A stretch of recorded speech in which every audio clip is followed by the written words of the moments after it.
Bismillahirrahmanirrahim. Assalamualaikum warahmatullahi wabarakatuh.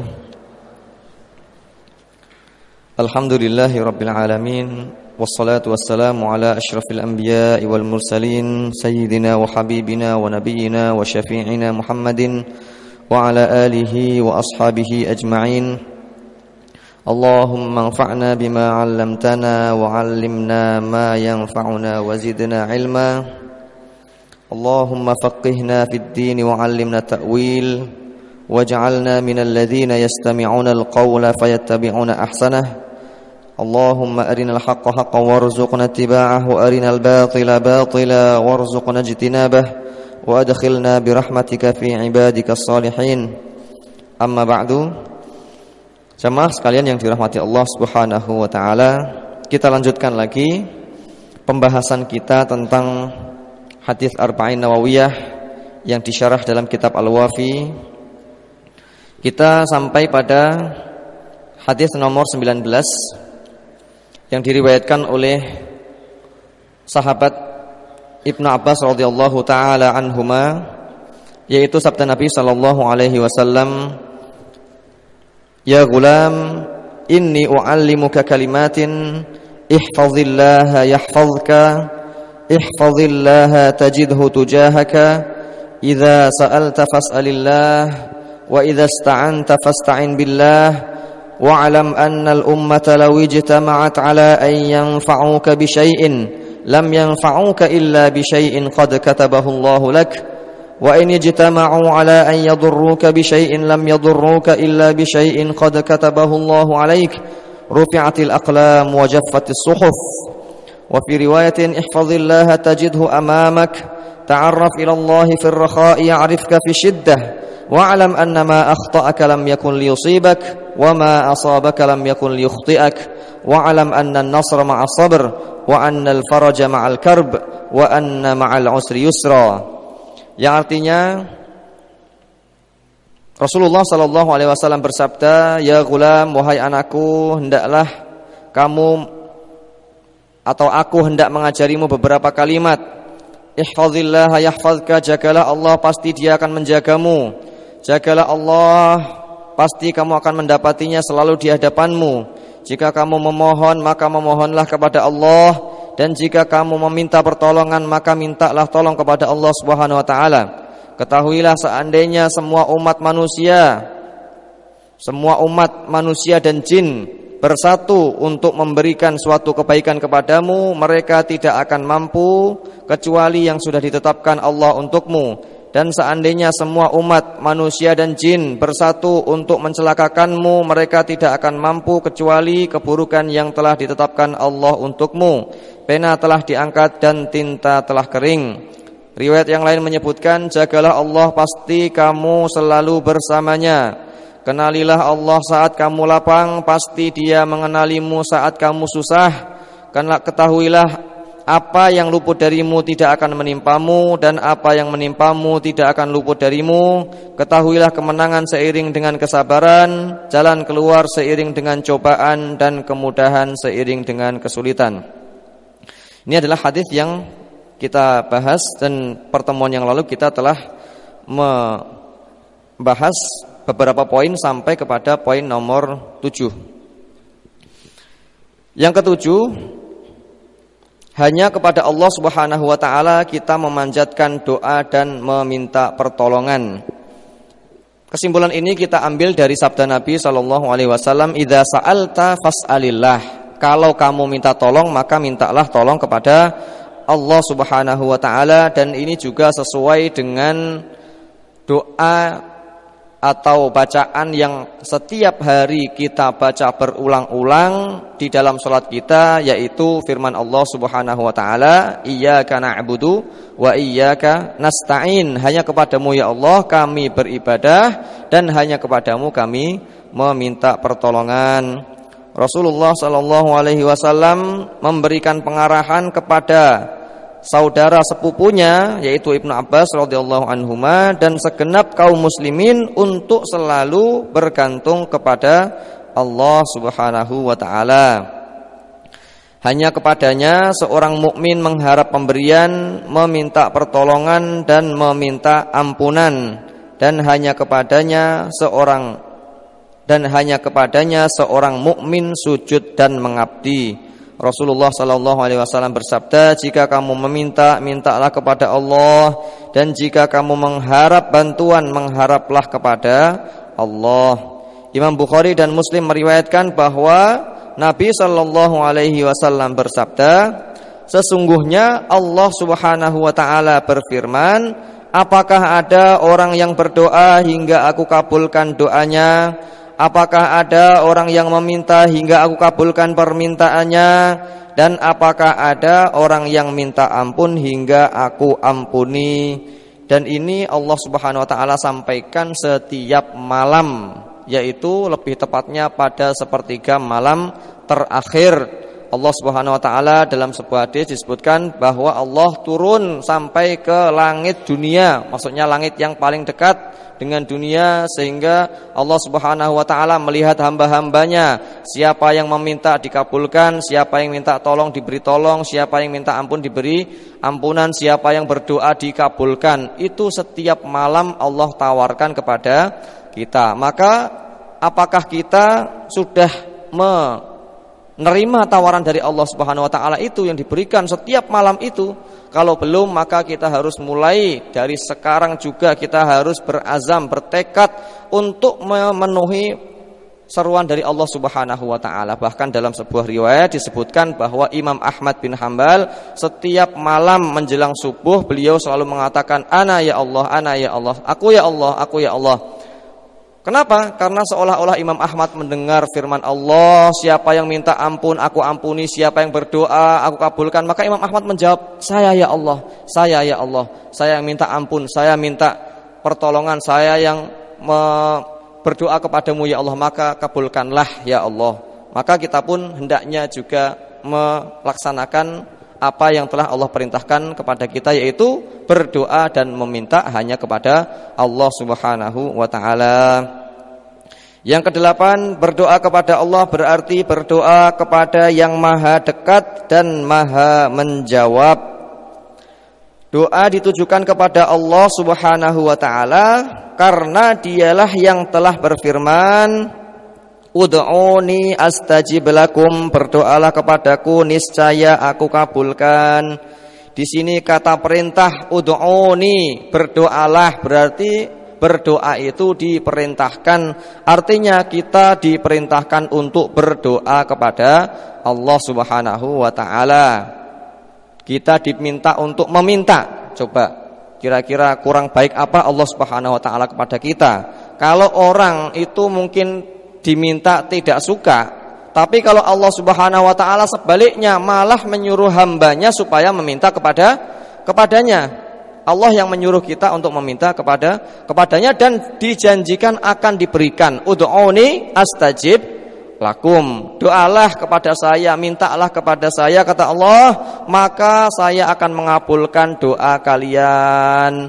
Berarti doa kita sudah dijamin oleh Allah pasti akan dikabulkan. Lalu kalau ada yang bertanya, saya sudah berdoa tapi kok tidak dikabulkan? Pertanyaannya, sudahkah doamu itu benar sesuai dengan perintah Allah Subhanahu wa taala? Doa itu ibadah, ada syarat dan rukunnya. Kalau enggak dijalankan syarat dan rukunnya, ya tidak akan diterima dan dikabulkan oleh Allah Subhanahu wa taala. Di antara syarat dan rukun diterimanya doa yaitu harta yang kita makan itu harus harta yang halal.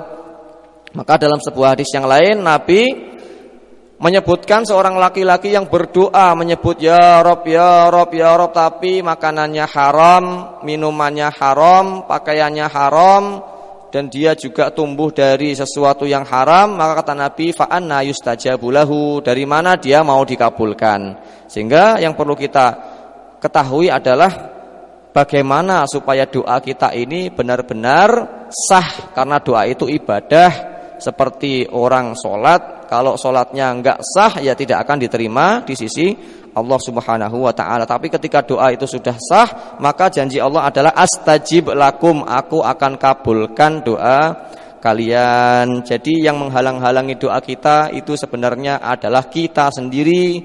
Bisa jadi dengan harta haram kita, bisa jadi dengan kemaksiatan kita, dosa-dosa kita yang telah membuat penutup antara kita dengan Allah Subhanahu wa ta'ala. Semakin banyak dosa yang kita lakukan, semakin banyak penutup-penutup itu yang menghalang-halangi antara sampainya doa kita kepada Allah Subhanahu wa ta'ala. Maka kita harus bertobat, beristighfar dulu sebelum meminta kepada Allah Subhanahu wa ta'ala. Termasuk dalam masalah minta hujan. Karena sekarang beberapa bulan terakhir ini kita dilanda kekeringan. Alhamdulillah sudah mulai hujan. Itu diantara syarat diterimanya sholat istisqa, doanya itu adalah kita harus minta ampun kepada Allah Subhanahu wa ta'ala. Bahkan para ulama juga menerangkan bahwa disunahkan puasa 3 hari sebelum sholat istisqa. Maka nanti kalau misalnya mau mengadakan sholat istisqa lagi, sebaiknya pengumuman itu diumumkan minimal 3 hari. 3 hari sebelum pelaksanaan sholat istisqa, supaya umat Islam bisa melaksanakan puasa terlebih dahulu sebelum melaksanakan sholat istisqa. 3 hari puasa, kemudian hari yang keempat keluar untuk melaksanakan sholat istisqa, itu lebih cepat untuk dikabulkan. Dan juga selama 3 hari itu, selama puasa itu juga kita harus banyak istighfar, kemudian mengembalikan hak-hak yang pernah kita ambil, kemudian menghentikan kezaliman-kezaliman, menghentikan kemaksiatan-kemaksiatan, baru doa kita akan lebih cepat untuk dikabulkan. Tapi Allah Subhanahu wa ta'ala itu subhanallah maha pemurah. Kita yang banyak dosa seperti ini saja, kemarin sholat istisqa Allah langsung menurunkan hujan. Alhamdulillah. Mungkin ada di antara yang sholat istisqa itu orang yang soleh, orang yang bertakwa, orang yang dekat dengan Allah, sehingga Allah malu tidak mengabulkan doanya. Bukankah dalam hadis disebutkan bahwa Allah itu malu kalau ada hambanya yang mengangkat tangan, kedua tangan yang kemudian tidak mengabulkan doanya. Maka bisa jadi ada di antara orang yang sholat istisqa itu yang mereka itu doanya dikabulkan oleh Allah Subhanahu wa ta'ala. Jadi kita diperintahkan oleh Allah untuk berdoa kepadanya, dan Allah akan menjanjikan pengkabulan doa itu. Dia juga telah memuji orang-orang mukmin yang berdoa dan meminta kepadanya. Sesungguhnya mereka adalah orang-orang yang selalu bersegera melakukan perbuatan-perbuatan baik. Innahum kanu yusari'una fil khairat wa yad'unana raghaban wa rahaba. Dan mereka berdoa kepada kami dengan harap dan cemas. Harap supaya diterima dan cemas kalau doanya tidak diterima. Raghaban wa rahaba. Jadi orang mukmin itu diantara 2 kondisi ini, yaitu antara harap-harap diterima dan cemas kalau tidak diterima.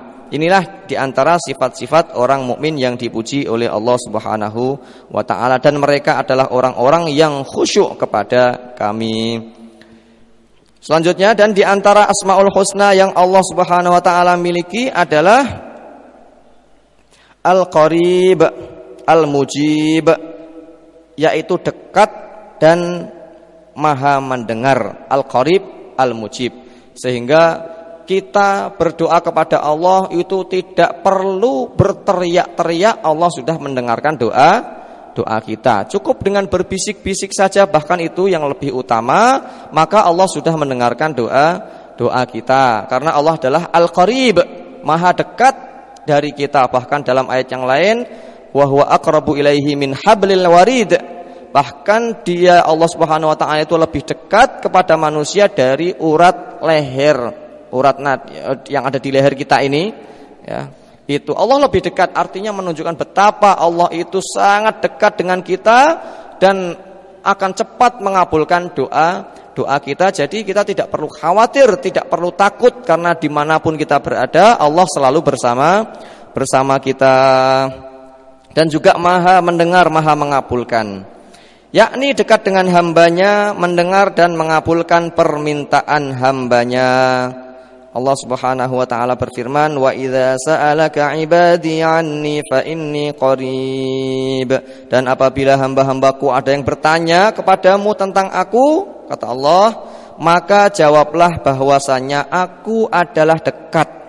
Ujibu da'watad da'i idza da'an. Aku mengabulkan permohonan orang yang selalu berdoa kepadaku. Falyastajibu li wal yu'minu bi la'allahum yarshudun. Maka hendaklah mereka memenuhi segala perintahku dan hendaklah mereka beriman kepadaku agar mereka selalu berada dalam kebenaran. Jadi hendaknya kita dimanapun kita berada selalu ingat Allah dan jangan lupa berdoa kepada Allah Subhanahu wa ta'ala, karena Allah maha dekat dengan kita. Maka ada satu kisah yang unik di dalam tafsir Ibnu Katsir, disebutkan bahwa dahulu di Damaskus ada seorang laki-laki yang bekerja sebagai tukang ojek, tapi jangan dibayangkan pakai motor. Ojeknya dulu adalah pakai keledai, sehingga dia selalu pergi ke pasar kemudian menawarkan keledainya siapa yang mau naik ojek. Maka orang-orang pun datang ke dia, tolong antarkan saya ke tempat yang dia mau, kemudian mereka pun membayar. Nah, suatu hari ada seorang laki-laki yang minta untuk diantarkan ke salah satu daerah, ya. Maka dengan senang hati laki-laki tersebut mengantarkan laki-laki tersebut yang minta untuk diantarkan itu. Lalu mereka berdua berangkat, ya, menuju tempat yang sudah disebutkan. Sesampai di jalan ternyata si penumpang tadi menunjukkan jalan yang lain. Pak, lewat sini saja. Kemudian si tukang ojeknya bilang, wah, saya belum terbiasa. Saya belum terbiasa lewat sini, saya takut kalau tidak sampai tujuan. Tapi si penumpang memaksa, enggak apa-apa, saya tahu jalannya, sini lebih dekat. Akhirnya tukang ojeknya tadi mengalah. Sudah, tidak apa-apa. Diikuti terus jalan itu, semakin lama jalannya semakin sempit, semakin kecil, semakin tidak rata, sampai akhirnya malah turun ke sebuah lembah. Si tukang ojeknya mulai curiga, ini mau dibawa kemana sebenarnya ini? Masa di sini jalannya seperti ini? Lama kelamaan, tapi dia masih terus lanjut. Lama kelamaan dia mulai khawatir, dan puncaknya adalah ketika dia melihat di situ ternyata sudah banyak ditemukan bangkai-bangkai manusia. Maka dia kemudian mulai khawatir, dan ternyata benar, dia melihat si penumpang tadi mulai mengambil sesuatu, dan ternyata setelah dikeluarkan mengambil sebilah pisau yang hendak ditusukkan kepada si tukang ojek tersebut. Maka dia kemudian lari sekencang-kencangnya, kemudian dikejar sama si penumpang tadi, sini kamu. Karena yang tukang ojeknya ini sudah tua, sedangkan yang penumpangnya tadi masih muda, maka akhirnya tertangkap. Si tukang ojek itu ditangkap, kemudian sudah mau dibunuh. Kemudian sebelum dibunuh dia mengatakan, tolong jangan bunuh saya, sudah ambil saja itu keledai saya semuanya, ambil saja barang-barangnya, tidak apa-apa ambil, tapi tolong lepaskan saya. Tapi si penumpangnya mengatakan, saya memang sudah mengambil itu semua, itu sudah punya saya sekarang, saya cuma mau membunuh kamu. Maka kemudian tambah takut lagi si tukang ojek ini, gimana ya Allah, dinasihati, kamu hendaknya takut sama Allah, kalau membunuh itu dosa besar, dan dinasihati, diingatkan tentang neraka, tentang akhirat, tidak mempan sama sekali, ya, tidak peduli. Maka kemudian si bapak tukang ojek tadi itu meminta izin, kalau begitu silahkan bunuh saya, tapi tolong izinkan saya untuk melakukan sholat 2 rakaat. Akhirnya setelah berpikir si pemuda tadi, si penumpang tadi mengatakan, ya sudah, cepat sholat 2 rakaat sebelum saya bunuh. Ya, masih diizinkan. Akhirnya dia sholat 2 rakaat, pas sholat itu lupa bacaannya. Ya, setelah baca Al-Fatihah tidak ingat bacaan-bacaan, karena saking takutnya, saking gemetarnya nanti habis ini mau dibunuh, sehingga dia habis baca Al-Fatihah diam, lidahnya kaku, pikirannya kalut, nggak ingat apa-apa. Tiba-tiba dia ingat satu ayat yang bunyinya, ammayyujibul muttarra idza da'ah. Siapa yang bisa mengabulkan doa orang yang dalam keadaan terjepit, siapa lagi kalau bukan Allah Subhanahu wa ta'ala. Tiba-tiba dia ingat ayat itu saja, ammayyujibul muttarra idza da'ah. Dia ingat itu. Belum selesai dia melaksanakan sholat, tiba-tiba datang seorang laki-laki dengan mengendarai kuda, dipacu dengan kencang, membawa tombak, kemudian tombak itu dilemparkan ke orang yang tadi membawa pisau itu. Dilemparkan tepat mengenai dadanya, kemudian jatuh dan mati. Orang yang tadi berniat untuk membunuh si tukang ojek itu mati. Lalu kemudian dia penasaran, siapa yang datang ini? Kemudian tiba-tiba membunuh. Lalu kemudian dia selesaikan sholatnya. Setelah itu dia bertanya, wahai anak muda, siapa Anda? Maka kemudian anak muda itu menjawab, saya adalah utusan dari yang Anda baca tadi. Ammay yujibul muttarra idza da'ah. Siapa yang mampu mengabulkan doa orang yang dalam keadaan terjepit, dalam keadaan yang sangat sempit, tidak ada yang bisa menolong lagi, maka dialah yang telah mengutus saya untuk kesini. Kemudian laki-laki itu pergi lagi mengendarai kudanya dan menghilang dari pandangannya. Akhirnya tukang ojek itu kembali membawa keledainya ke kota Damaskus dan pulang ke rumahnya. Maka dari sini kita mendapatkan pelajaran bahwa Allah itu selalu bersama kita. Jangan pernah beranggapan bahwa Allah tidak mengetahui kita. Meskipun kita berada di tempat yang sepi, tidak ada orang satupun, tapi Allah selalu bersama kita. Maka yang patut menjadi perhatian kita adalah, sudahkah Allah itu mencintai kita? Kalau Allah mencintai kita, pas kita berdoa, maka Allah akan mengabulkan dengan segera, seperti yang tadi baru saja kita baca kisahnya. Ini silahkan dibuka di kitab tafsir Ibnu Katsir ya, pada surat An-Naml, ayat yang bunyinya ammay yujibul muttarra idza da'ah. Jadi di antara Asmaul Husna adalah Allah Maha Dekat dan Maha Mendengar. Selanjutnya yang nomor 9, meminta kepada Allah berarti meminta kepada zat yang tidak pernah bosan untuk memberi. Menghindari meminta-minta kepada manusia merupakan kesempurnaan tauhid. Seorang muslim seharusnya mengadukan semua urusannya hanya kepada Allah Subhanahu wa taala, karena dialah yang menyuruh hambanya untuk meminta kepadanya. Allah Subhanahu wa taala berfirman, dan mohonlah karunia dari Allah. Rasulullah sallallahu alaihi wasallam juga bersabda, mintalah karunia dari Allah karena Allah senang untuk dimintai. Kekayaan Allah juga tidak akan habis ataupun berkurang karena banyaknya permintaan. Allah Subhanahu wa taala berfirman, ma indakum yanfadu wa ma indallahi baq. Apa yang di sisimu, itu bukan dari tapi di sisimu. Apa yang di sisimu akan lenyap dan apa yang di sisi Allah akan kekal. Artinya milik manusia itu terbatas dan kalau diminta terus akan lama-lama habis. Tapi berbeda dengan kepunyaan Allah Subhanahu wa taala. Kerajaan Allah, kekayaan Allah itu tidak terbatas dan tidak akan bisa habis. Sekalipun seluruh makhluk ya yang ada di dunia ini, baik manusia maupun jin, mereka berdoa masing-masing minta bagian, maka niscaya apa yang dimiliki oleh Allah Subhanahu wa taala tidak akan berkurang sedikit pun, kecuali seperti berkurangnya air laut yang dicelup dengan jarum. Kira-kira air laut dicelup dengan jarum berkurang? Ya berkurang, tapi seberapa persen? Sangat sedikit sekali. Itulah perumpamaan kekayaan yang dimiliki oleh Allah dengan apa yang dimiliki oleh manusia. Sehingga kita minta kepada Allah tidak usah tanggung-tanggung, tidak usah khawatir. Apalagi kalau ada yang sampai beranggapan nanti surganya masih cukup apa tidak. Insya Allah ya masih sangat cukup sekali. Meskipun semua makhluk itu masuk surga, maka insya Allah masih cukup. Maka kita hanya meminta kepada Allah Subhanahu wa taala yang kekayaannya tidak pernah habis, bahkan tidak pernah berkurang. Bahkan Allah Subhanahu wa taala murka jika ada hambanya yang tidak mau meminta kepada Allah. Rasulullah sallallahu alaihi wasallam bersabda, siapa yang tidak meminta kepada Allah, Allah akan marah kepadanya.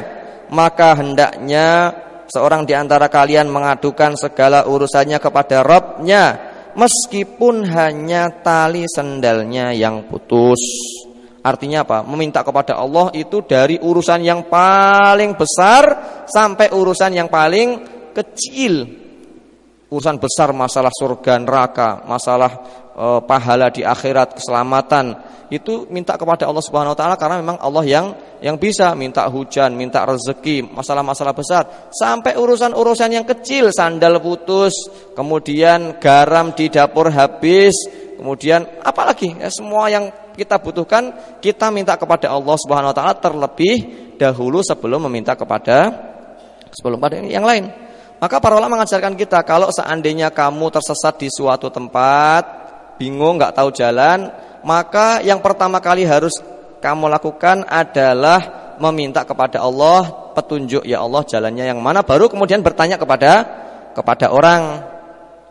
Jadi pertama harus minta kepada Allah Subhanahu wa taala, kedua baru berusaha, berupaya mengambil sebab, bisa dengan bertanya orang dan seterusnya. Tapi meminta kepada Allah tidak boleh ditinggalkan sama sekali, karena Allah marah kalau tidak diminta. Kalau ada hambanya yang pengen menyelesaikan urusannya sendiri tanpa melibatkan Allah Subhanahu wa taala, Allah justru marah dan membiarkannya menyelesaikan urusannya sendiri. Maka kalau urusan kita sulit, tidak selesai karena kita nggak pernah minta sama Allah, yaitu adalah konsekuensi dari perbuatan kita sendiri. Tapi kalau sedikit-sedikit kita minta, ya Allah mudah-mudahan urusan ini lancar, ya Allah tolong berikan bimbingan, kalau salah tegur ya Allah, kalau memang ini keliru tolong luruskan.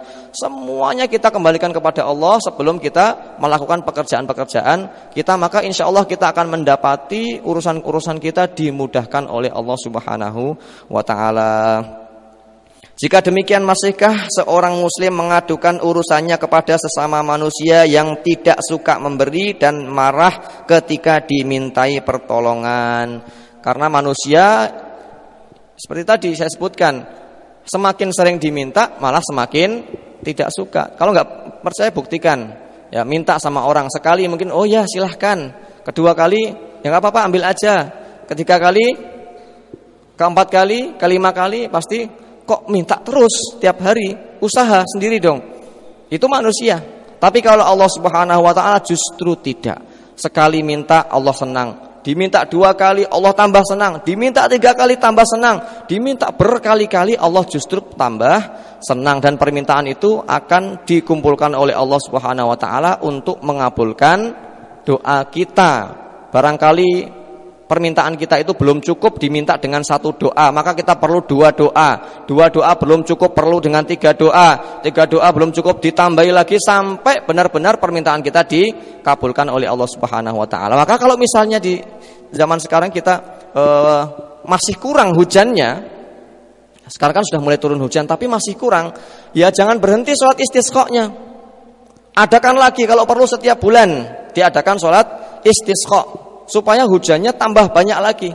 Karena bisa jadi istisqa kita kemarin sekali, turunnya juga sesekali. Maka perlu kita persering lagi, tobat kita tambahi lagi, doa kita tambahi lagi. Dengan demikian maka Allah Subhanahu wa taala akan lebih mudah mengabulkan doa kita. Jadi semakin banyak diminta, Allah justru semakin senang. Yang nomor 10, jika seseorang dimintai bantuan, maka hanya ada dua kemungkinan, yaitu memberi atau menolak. Sedangkan jika dia memberi, ia akan menyebut-nyebut pemberiannya itu, dan itu juga kehinaan. Jika menolak, ia juga menolak dengan kata-kata yang menyakitkan, dan itu juga kehinaan. Maka yang paling tepat adalah minta kepada Allah Subhanahu wa ta'ala. Boleh kita minta bantuan kepada manusia yang mereka mampu, tapi jangan gantungkan harapan kita kepada manusia. Siapa yang menggantungkan harapan kepada manusia, maka siap-siap menerima kekecewaan demi kekecewaan. Tapi siapa yang menggantungkan harapannya kepada Allah, maka dia telah berharap sesuatu yang pasti akan diwujudkan oleh Allah Subhanahu wa ta'ala. Semua itu, yaitu minta kepada manusia, tentu akan menjatuhkan martabat orang yang diberi dan menyakiti hatinya. Itulah manusia. Kalau sudah pernah memberi, dia merasa pernah berjasa. Kalau tidak memberi, dia kadang-kadang memberikan kata-kata yang tidak baik. Dua-duanya tidak mengenakkan. Maka yang paling enak adalah minta kepada Allah Subhanahu wa ta'ala, khususnya masalah-masalah yang memang tidak bisa diselesaikan kecuali hanya oleh Allah Subhanahu wa ta'ala. Minta rezeki kemana? Bukan ke manusia, karena yang punya rezeki adalah Allah Subhanahu wa ta'ala. Pengen anaknya soleh solehah hafal Quran, mintanya bukan ke siapa-siapa, ke Allah Subhanahu wa ta'ala. Minta doa kepada Allah, ya Allah jadikanlah anak-anak saya ini para hafid dan hafizah, mujahid dan mujahidah, ulama, orang-orang yang berguna, bermanfaat bagi agama ini. Kita minta kepada Allah Subhanahu wa taala, baru setelah itu kita berikhtiar mengambil langkah-langkah yang menjadi sebab semua itu. Bisa jadi inilah yang menjadi sebab mengapa Rasulullah SAW ketika membaiat atau mengambil janji setia untuk komitmen terhadap Islam, beliau memasukkan item atau poin untuk tidak meminta bantuan kepada orang lain, yaitu baiat yang dulu beliau ambil dari sahabat-sahabat beliau di awal-awal masa keislaman. Beliau pernah membaiat sahabat-sahabat yang diantara isi baiat itu adalah kami berjanji untuk tidak meminta pertolongan kepada selain Allah Subhanahu wa taala. Sejumlah sahabat radhiyallahu anhum telah melaksanakan baiat ini. Telah melaksanakan baiat seperti ini diantaranya Abu Bakar As-Siddiq radhiyallahu anhu, Abu Dzar radhiyallahu anhu, Tsauban radhiyallahu anhu dan Auf bin Malik radhiyallahu anhum ajma'in.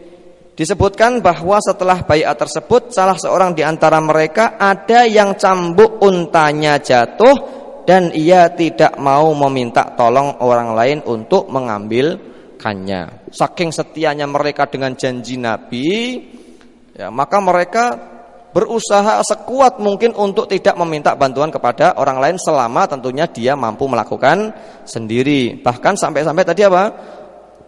Cambuk untuk kendaraannya itu ketika jatuh, dia tidak mau meminta orang lain yang di bawah untuk mengambilkan, tapi dia turun sendiri dari kendaraannya untuk mengambil cambuk tersebut dan kemudian naik kembali.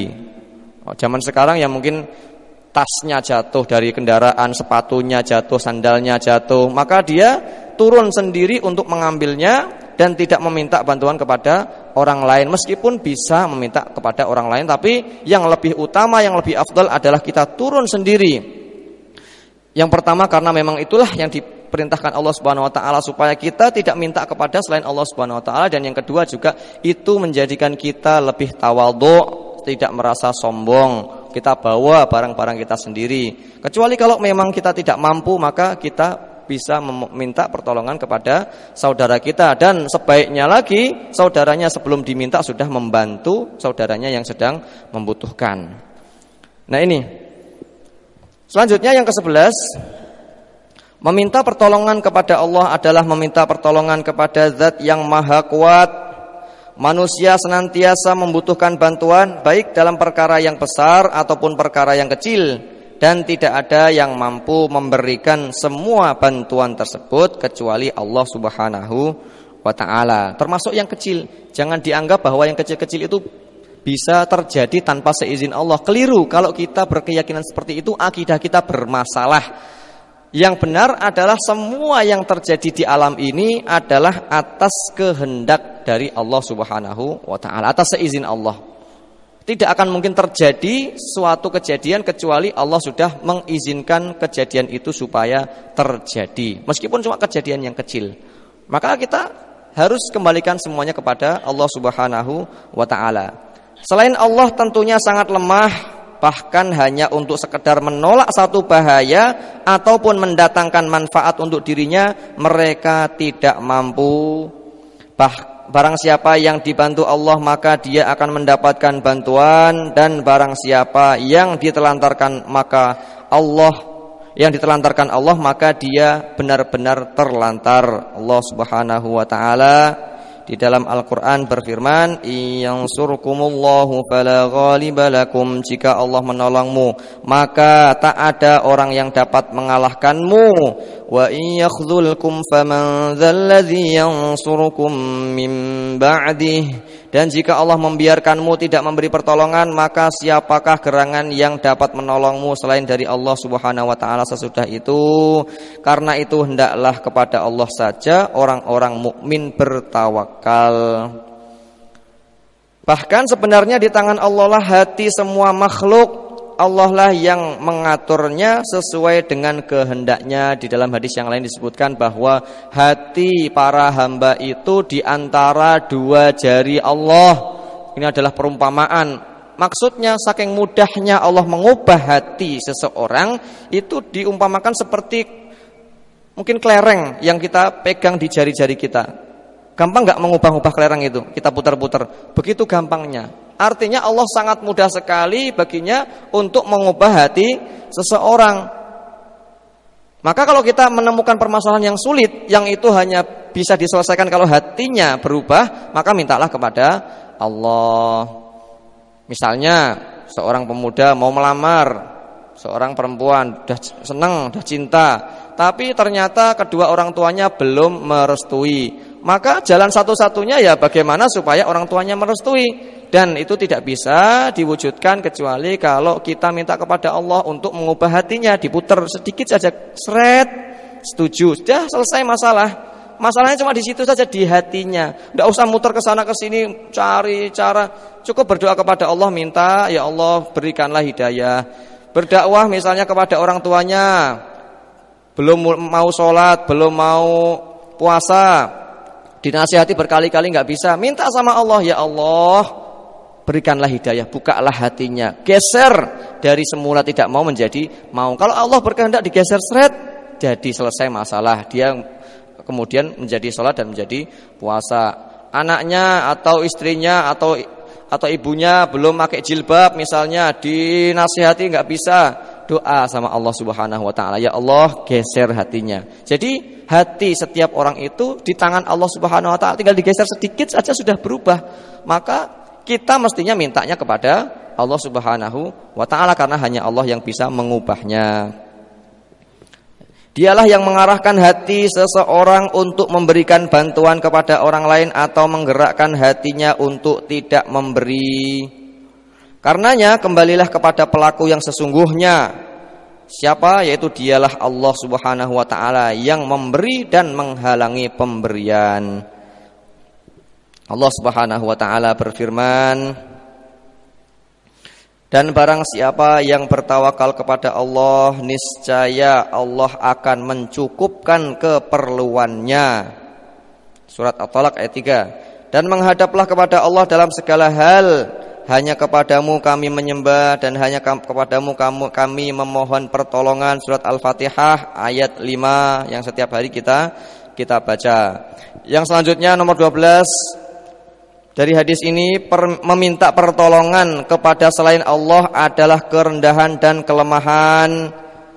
Ketika meminta bantuan, seseorang tentu dituntut memperlihatkan kelemahan, kebutuhan dan kerendahannya. Maka ini adalah di antara adab-adab dalam berdoa. Ketika kita berdoa, kita hendaknya menunjukkan kelemahan kita, menunjukkan bahwa kita butuh, menunjukkan kerendahan kita, bahwa kita bukan siapa-siapa.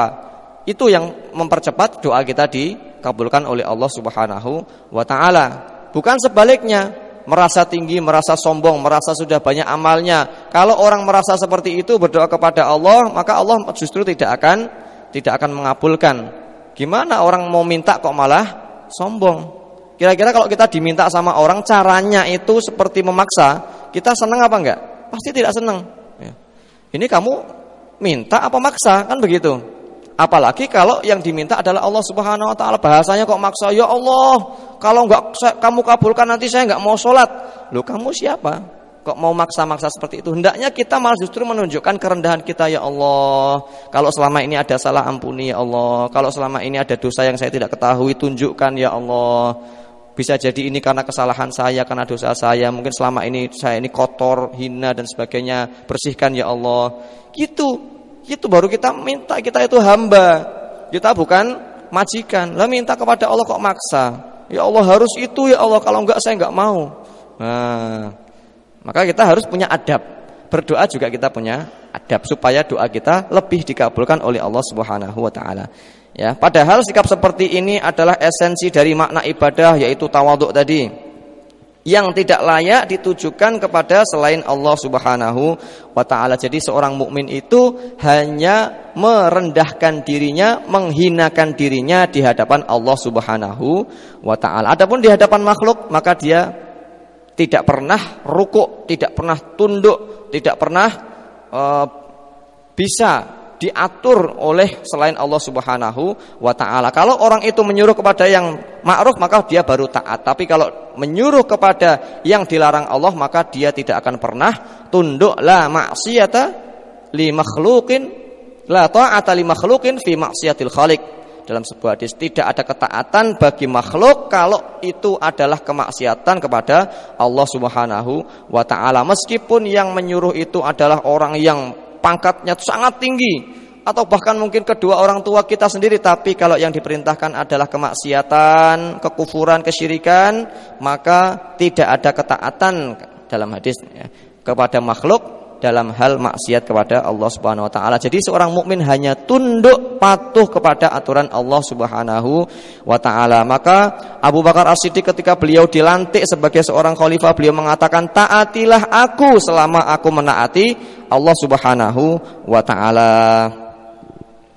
Pada saat yang sama, meminta bantuan juga menunjukkan pengakuan akan kemampuan orang yang dimintai bantuan. Otomatis kalau kita minta bantuan kepada orang, maka kita menganggap bahwa orang itu mampu. Mengakui bahwa ia mampu mewujudkan kehendaknya, mendatangkan manfaat dan menolak madarat. Padahal tidak ada yang mampu melakukan semua ini kecuali hanya Allah Subhanahu wa ta'ala. Karenanya barang siapa yang menyangka bahwa kemampuan itu dimiliki selain Allah Subhanahu wa ta'ala, ia akan menyesal dan merugi. Bahkan kisah-kisah orang terdahulu itu banyak, yang mana mereka itu bisa sampai mendatangkan seseorang hanya dengan doa kepada Allah Subhanahu wa ta'ala. Di antaranya adalah apa yang dialami oleh Al-Imam Al-Junaid, seorang ulama besar di Baghdad. Suatu hari beliau gelisah, malam-malam setelah sholat isya beliau gelisah, tidak bisa tidur. Enggak seperti biasanya.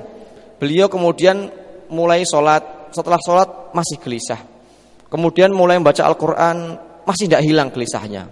Wirid-wirid, baca zikir-zikir, tidak hilang juga gelisahnya. Beliau kemudian penasaran, ada apa ini kok saya tidak bisa tidur, tidak bisa tenang, padahal biasanya saya tenang. Kemudian beliau mencoba untuk keluar rumah, kemudian berjalan. Ternyata di tengah jalan bertemu dengan seseorang yang berselimut ya, dengan kainnya. Kemudian mengatakan, ya tahu kalau Imam Al-Junaid itu datang. Kemudian dia mengatakan, wahai Imam Junaid, sudah lama sekali baru sekarang datang. Saya sudah menunggu di sini lama, Anda baru datang. Imam Al-Junaid tambah kaget. Loh, Anda siapa? Kok bilang sudah lama menunggu di sini? Emangnya kita pernah janjian? Kemudian orang itu mengatakan, ya, saya sudah minta kepada Allah supaya mempertemukan saya dengan Anda. Jadi saya sudah menunggu di sini sejak dari tadi dan Anda baru datang ke sini. Oh, kata Imam Al-Junaid, ini yang membuat hati saya gelisah. Kenapa tadi tidak bisa tidur, tidak bisa istirahat? Ternyata Anda memohon kepada Allah supaya mendatangkan saya ke sini. Maka hati saya kemudian tergerak untuk berjalan ke sini. Ini adalah kisah orang-orang soleh terdahulu yang sampai mampu mendatangkan seseorang itu hanya dengan berdoa kepada Allah Subhanahu wa ta'ala. Jadi yang menggerakkan hati adalah Allah. Kalau kita ingin menggerakkan hati seseorang, maka mintalah kepada Allah Subhanahu wa ta'ala. Dulu di zaman Utsman bin Affan juga sama. Ada seorang rakyat kecil, ya, yang mungkin tidak terlalu dianggap, mengadu kepada Utsman bin Affan sebagai khalifah. Karena Utsman bin Affan sibuk banyak urusannya, maka ini urusan ya, rakyat ini tertunda terus. Kemudian dia datang ke salah seorang sahabat, diajari sebuah doa. Doalah ini, ya, berdoalah dengan doa seperti ini, diajarkan. Ya, kemudian dia membaca doa tersebut dan ternyata benar, setelah dia datang lagi, dia langsung disambut, oh silahkan datang kemari, ada apa, ada perlu apa, mohon maaf selama ini saya tidak peduli. Jadi kemudahan itu hanya datang dari Allah Subhanahu wa ta'ala. Yang membolak-balikkan hati hamba itu adalah Allah Subhanahu wa ta'ala. Maka jangan heran kalau kita dimudahkan oleh Allah Subhanahu wa ta'ala setelah kita meminta dengan sungguh-sungguh kepada Allah Subhanahu wa ta'ala. Itulah bukti pengkabulan doa kita. Begitu juga sebaliknya, kalau kita punya urusan sulit sekali, ngurus berkas-berkas gak selesai-selesai, padahal persyaratannya sudah lengkap semuanya, tapi kok masih saja tersendat-sendat, bisa jadi kita lupa, belum berdoa kepada Allah Subhanahu wa ta'ala. Masalah apapun, ya, masalah apapun, mau mengurus tanah, mau membeli apa, mau mengurus ini dan itu, sebelum meminta kepada seseorang, berdoalah kepada Allah supaya Allah memudahkan urusan kita. Karenanya barang siapa yang menyangka bahwa kemampuan itu dimiliki selain Allah, ia akan menyesal dan merugi. Allah Subhanahu wa taala berfirman, "Iyamsaskallahu bidurrin fala kashifa lahu illahu." Jika Allah menimpakan suatu kemudaratan kepadamu, maka tidak ada yang dapat menghilangkannya kecuali Dia. Wa iyamsaska bi khairin fahuwa ala kulli syai'in qadir. Dan jika Allah menghendaki kebaikan bagi kamu, maka tidak ada yang dapat menolak karunia-Nya. Dan Dia memberikan kebaikan itu kepada siapa yang dikehendakinya di antara hamba-hambanya, dan Dialah yang Maha Pengampun lagi Maha Penyayang.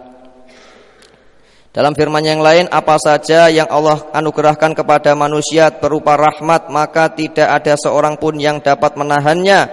Dan apa saja yang ditahan oleh Allah, maka tidak ada seorang pun yang sanggup untuk melepaskannya sesudah itu.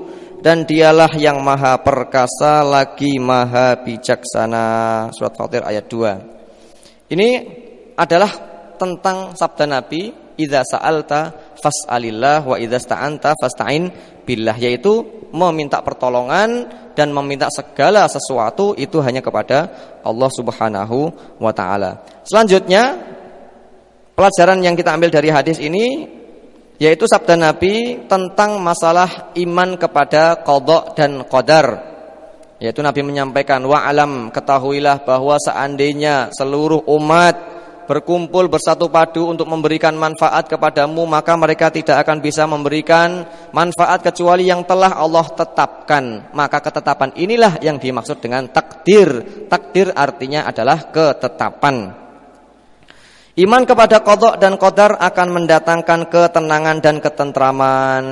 Ya, karena orang yang sudah beriman kepada takdir, dia tidak akan pernah menolak atau tidak meridhoi apa yang sudah ditetapkan oleh Allah Subhanahu wa taala. Baik takdir itu takdir yang menguntungkan, takdir yang baik atau takdir yang buruk.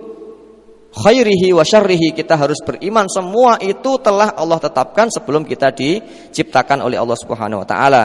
Setelah merasa yakin akan perlindungan dan pertolongan dari Allah Subhanahu wa taala dalam semua aspek kehidupan, maka seorang mukmin tidak akan peduli dengan berbagai upaya untuk membahayakannya, karena ia meyakini bahwa kebaikan dan keburukan hanya terjadi atas kuasa Allah Subhanahu wa taala. Tidak satu makhluk pun yang ikut memiliki kuasa.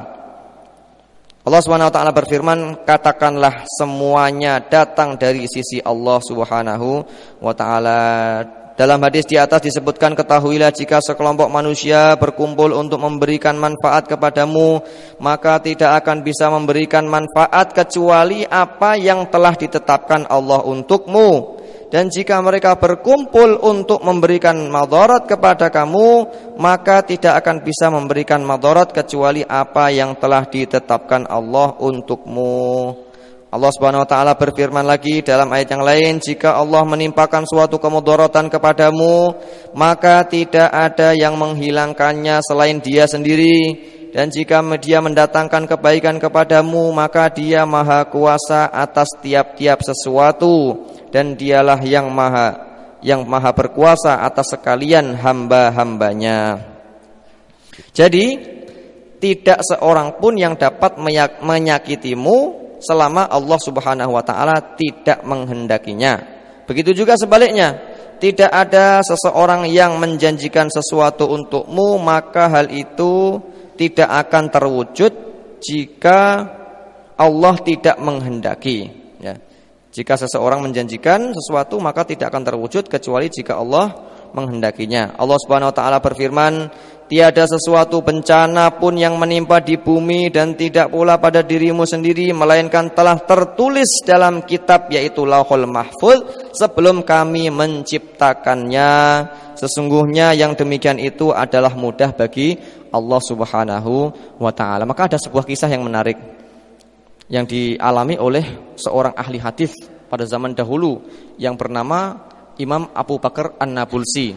Beliau seorang imam ahli hadis di Mesir yang saat itu pemerintahan sedang dikuasai oleh orang-orang yang berpaham Syiah, yang gemar mencaci, mencela, menghina sahabat dan istri-istri Nabi.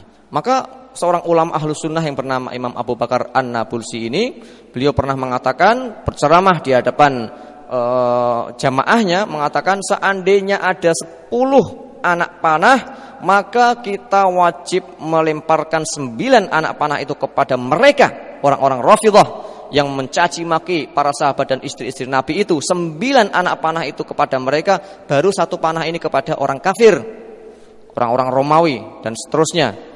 Artinya mereka lebih harus diperangi daripada orang-orang kafir yang asli, karena mereka telah merubah ajaran Islam ini, membolak-balikkan fakta. Lalu berita ini terdengar oleh penguasa. Maka kemudian penguasa menyuruh pasukannya, menyuruh para aparat untuk menangkap Imam Abu Bakar An-Nabulsi ini. Kemudian tidak lama setelah itu pun tertangkap beliau, dibawa di depan penguasa. Kemudian ditanya, Anda yang bernama Abu Bakar An-Nabulsi? Ya. Benarkah Anda mengatakan bahwa seandainya ada 10 anak panah, maka yang 9 harus dilemparkan kepada kami dan yang 1 harus dilemparkan kepada orang kafir? Imam Abu Bakar An-Nabulsi menjawab, tidak. Saya tidak mengatakan seperti itu. Yang saya katakan adalah, seandainya ada orang punya 10 anak panah, maka yang 9 itu harus dilemparkan kepada kalian, termasuk yang 1 juga harus kepada kalian. Semuanya. Kalian merubah ajaran agama Islam, mencaci maki para sahabat dan istri-istri Nabi, meragukan keaslian Al-Quran, dan banyak lagi dosa-dosa yang kalian lakukan yang tidak bisa dihapus dalam sejarah. Maka kemudian penguasa itu marah dan memutuskan untuk menyiksa, bukan membunuh, menyiksa imam tersebut. Apa yang diperintahkan? Yaitu tolong kuliti orang ini. Kuliti, benar-benar akhirnya dikuliti. Dan tidak ada yang berani menjalankan itu kecuali seorang Yahudi, ya, yang diperintahkan untuk menguliti. Dia bangkit untuk melaksanakan perintah itu. Maka dimulailah dikuliti dari mulai kepalanya, diiris sret, dikelupas satu persatu sret. Bayangkan kita menguliti kambing, gimana rasanya dikuliti. Tapi uniknya yang membuat kita takjub, imam tersebut tidak menangis, tidak berteriak. Beliau hanya membaca ayat Allah Subhanahu wa taala, kana dzalika fil kitabi mastura, kana dzalika fil kitabi mastura. Itu semuanya sudah ditulis oleh Allah Subhanahu wa taala sebelum saya lahir. Ini adalah takdir Allah yang harus saya terima, maka harus bersabar. Beliau hanya membaca ayat itu, sementara yang menguliti itu terus menguliti dari mulai kepala, kemudian sampai di wajah, sampai di leher, kemudian ketika sudah hampir sampai di dada. Lama-kelamaan orang Yahudi ini enggak tega juga melihat sudah berlumuran darah, kemudian dia menusukkan pisaunya itu ke dalam jantung Imam Abu Bakar An-Nabulsi. Saat itulah beliau gugur sebagai syahid. Artinya apa? Di sini ada keimanan terhadap takdir. Beliau yakin betul bahwa ini sudah ditulis sama Allah, ini adalah jatah saya. Maka saya tidak bisa apa-apa lagi kecuali harus bersabar. Maka ketika seorang beriman kepada takdir, dia akan merasa tenang meskipun dia menghadapi musibah seperti apapun. Karena apa? Dia sudah tahu bahwa Allah sudah menulis. Kalau memang ini tidak terjadi, tidak akan mungkin terjadi. Kalau ini belum tertulis, tidak akan mungkin ini semuanya akan terwujud. Tapi sebaliknya, kalau memang Allah sudah menakdirkan jatah saya akan dikuliti sebelum mati, maka saya akan dikuliti sebelum mati. Dan ternyata memang itulah yang terjadi. Sehingga beliau tabah, sabar. Inilah keimanan kepada takdir yang harus dimiliki oleh setiap muslim. Sehingga dia menghadapi persoalan apapun, dia selalu mengatakan, ya namanya sudah ditulis. Meninggal saudaranya, meninggal anaknya, meninggal kerabatnya, istri, suaminya, orang tuanya, dia hanya mengatakan inna lillahi wa inna ilaihi raji'un. Kita semuanya milik Allah, kita akan kembali kepada Allah, semuanya sudah ada ketentuannya. Jadi iman kepada takdir adalah keimanan yang menjadikan seseorang merasa tenang di dalam hidup ini, karena dia yakin apapun yang sudah ditetapkan pasti terjadi, dan apapun yang belum ditetapkan atau tidak ditetapkan di Lauhul Mahfuz tidak akan pernah terjadi. Kita lanjutkan.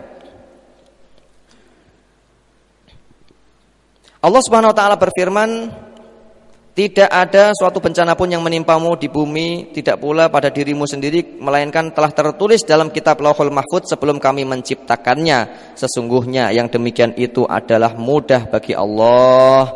Imam Ahmad dan perawi lain meriwayatkan bahwa Rasulullah SAW bersabda, segala sesuatu memiliki hakikat. Seseorang tidak akan mencapai hakikat iman sehingga ia memahami bahwa apa yang menimpanya tidak akan bisa luput darinya, dan segala yang luput darinya tidak akan dapat menimpanya. Jadi kita semuanya pasti akan menjalani takdir kita masing-masing. Masalahnya kita tidak tahu takdir kita seperti apa, maka kita pun dianjurkan untuk berdoa kepada Allah Subhanahu wa taala. Ya Allah, kalau Engkau memutuskan suatu keputusan, maka jadikanlah keputusan itu yang terbaik buat kita. Engkau memberikan nikmat, maka jadikanlah nikmat itu supaya kami bersyukur. Engkau memberikan cobaan, ujian kepada kami, maka jadikanlah ujian dan cobaan itu supaya kami bersabar. Itu yang harus kita minta. Karena kita tidak tahu apa yang akan menimpa kita di masa yang akan datang. Yang ke-14, beriman kepada qada dan qadar akan mendatangkan keberanian. Tadi sudah jelas sekali. Sehingga kenapa dulu para sahabat itu tidak takut dengan yang namanya perang. Bahkan justru mereka itu selalu berharap bisa berperang bersama Rasulullah sallallahu alaihi wasallam. Di dalam Al-Qur'an disebutkan dalam surat At-Taubah bahwa para sahabat itu ketika diumumkan perang, Rasulullah akan berjihad, kita akan berperang di suatu tempat yang namanya ini, melawan pasukan ini, maka hendaklah kalian bersiap-siap. Maka para sahabat bersiap-siap, dan mereka yang tidak bisa ikut berperang, mereka menangis sejadi-jadinya. Yang tidak bisa berangkat karena sakit atau tidak punya bekal atau uzur-uzur yang lain, mereka menangis. Kenapa? Mereka tidak bisa berangkat berjihad bersama Nabi Shallallahu Alaihi Wasallam. Lalu kenapa mereka begitu semangat? Karena mereka tahu bahwa syahid itu adalah amalan yang paling didambakan seorang mukmin, dan orang kalau mati syahid dia akan bisa masuk surga tanpa hisab, bahkan akan masuk surga secepat kilat. Dan juga di saat yang sama mereka meyakini bahwa takdir Allah pasti akan berlaku. Kalau memang saya takdirnya mati syahid, pasti akan mati di medan perang. Dan kalau ternyata saya tidak ditakdirkan mati syahid, pasti juga saya tidak akan mati di medan perang. Abu Bakar As-Siddiq itu selalu bersama Nabi dalam peperangan, tapi beliau meninggalnya di atas kasur.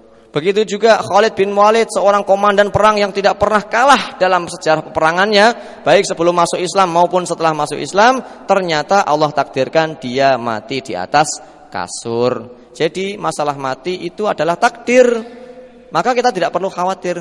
Maka salah seorang ulama mengatakan bahwa perang tidak bisa mengajukan kematian. Begitu juga tidur-tiduran juga tidak bisa memperlambat kematian. Kalau memang sudah datang kematian, pasti datang meskipun kita cuma tidur-tidur di dalam kamar. Kan banyak orang yang mati tanpa sebab. Ya, kita melihatnya tanpa sebab. Tiba-tiba mati begitu saja. Lagi ngobrol-ngobrol geledak mati. Ya, lagi main sepak bola sehat, ya.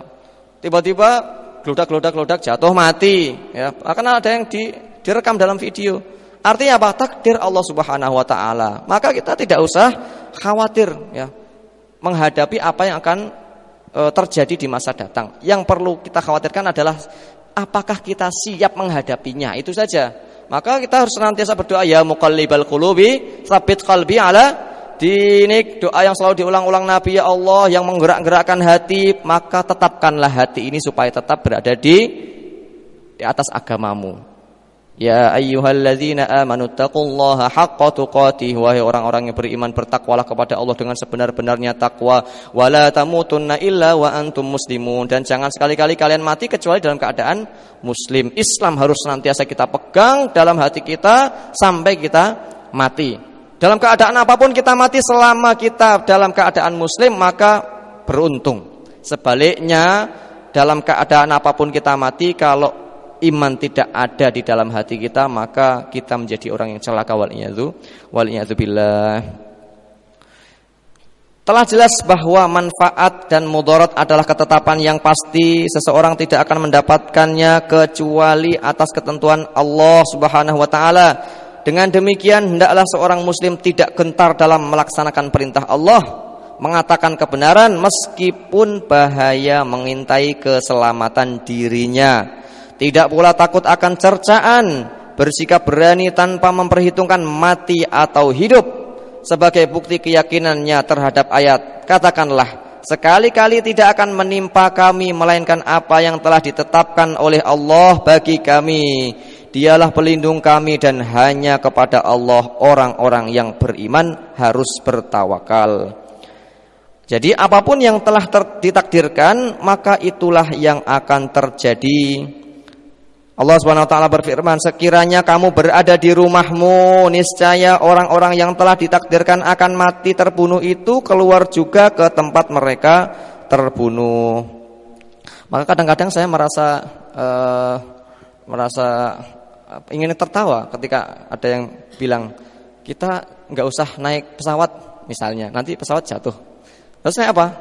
Ya naik kereta api aja. Nah, naik kereta api apa nggak bisa guling? Ya, atau naik bis saja. Bis apa nggak bisa tertabrak atau masuk ke dalam jurang? Atau naik kapal saja. Emang kapal nggak bisa tenggelam? Artinya apa? Itu semuanya adalah prasarana, itu semuanya akan terjadi atas ketentuan Allah Subhanahu wa taala. Jadi udahlah, bismillah, kemudian lakukan saja. Ya tentu kita memang harus ikhtiar mencari yang paling baik. Tapi jangan sampai kita berkeyakinan bahwa kalau kita naik ini nanti akan terjadi ini dan itu. Itu kan seolah-olah kita sudah menentukan takdir, padahal Allah Subhanahu wa taala sudah punya takdir yang akan ditentukan sendiri, bukan oleh kita. Sehingga kita menjalani saja, ya kita menjalani.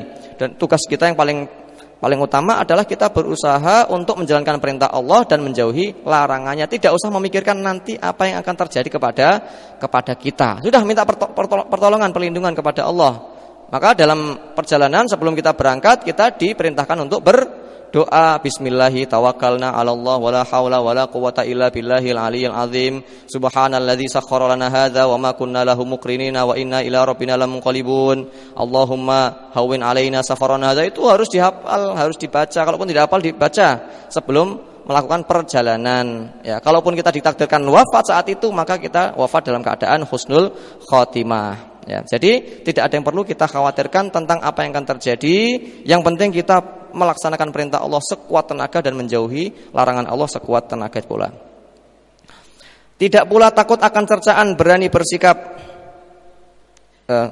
Artinya orang yang tinggal di rumah dan tidak mau berperang karena takut kematian, akan tetapi Allah telah menentukan kematian baginya, maka ia akan keluar ke tempat di mana kematian itu ditentukan baginya. Kalau kematian tersebut ditentukan di medan perang, mungkin karena satu dan lain hal ia akan keluar hingga sampai medan perang lalu diterjang peluru dan mati.